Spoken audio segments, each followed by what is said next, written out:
this is Author and Punisher. I'm Tristan Shone. You're watching TBS.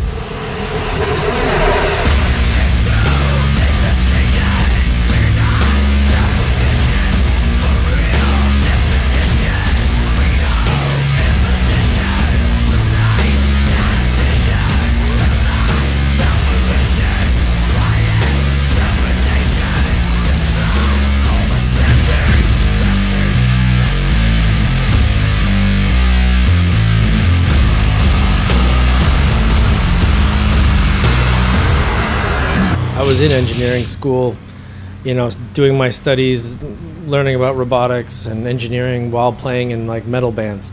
So that there was no connection. That was my outlet. You can't tour and be a musician a real musician if you're, you only have 2 weeks of vacation a year. I have two sides of my brain, and I really needed to access them both to be happy. And I used to kind of play in like a slow, apocalyptic doom band, very similar to what I do now. Very much influenced by Neurosis, Melvins, Godflesh, Ministry, and then on the other side, a lot of like the drum and bass from the '90s and some of the early dubstep.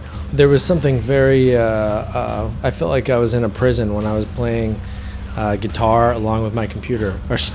You're stuck within this like narrow path of your performance, whereas right now if I want to change my song on the fly, I can change anything I want. It's all live. We have involved some imagery at certain times, but for now I'm trying to make it all about the sound and the raw power of the sound and what that does to you, and not trying to involve too much of a fictional narrative into like I don't want people to watch TV, I want them to be in the moment, I think it is I see too many bands just put on a DVD of their favorite film at the beginning of their show. As much as I use my hands, or your left hand can play the keyboard or move a throttle, and your right hand can control a drum machine, but something you always have free is your voice. And so for me, the masks were just, I wanted to explore that idea a little bit further. You're kind of limited, and so I think I feel it's kind of put me in chains rather than like opened up avenues for me. It's disappointing to have your favorite songs that you can't produce live again,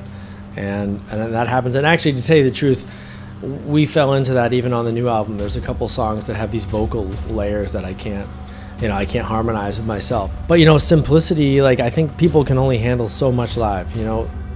There's only so many things people can hear at one time, and I just think that the songs that are written live always end up translating much better, and I'm really trying to be a live band. I don't want to be a studio band. I'm using all the same tools that they're using.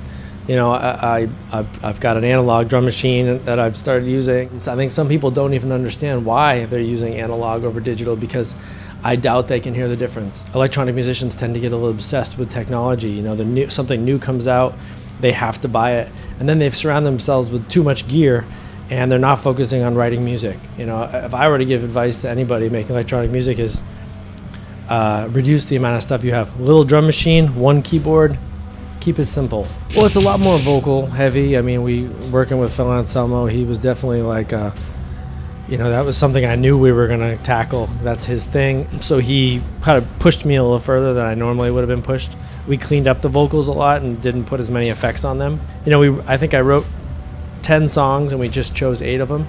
So it was like, I really wanted it to be 50 minutes of just solid. I would say a difference here is the sound systems are always a little bit better out here. So I feel like my stuff translates a little bit better here. I don't have to bring all my speakers. It's electronic clubs. People understand the relationship with electronic music a little bit better here. Industrial music is kind of having like a rebirth right now. Whether goth has anything to do with it, but it's kind of it's a good time to see what people think. So.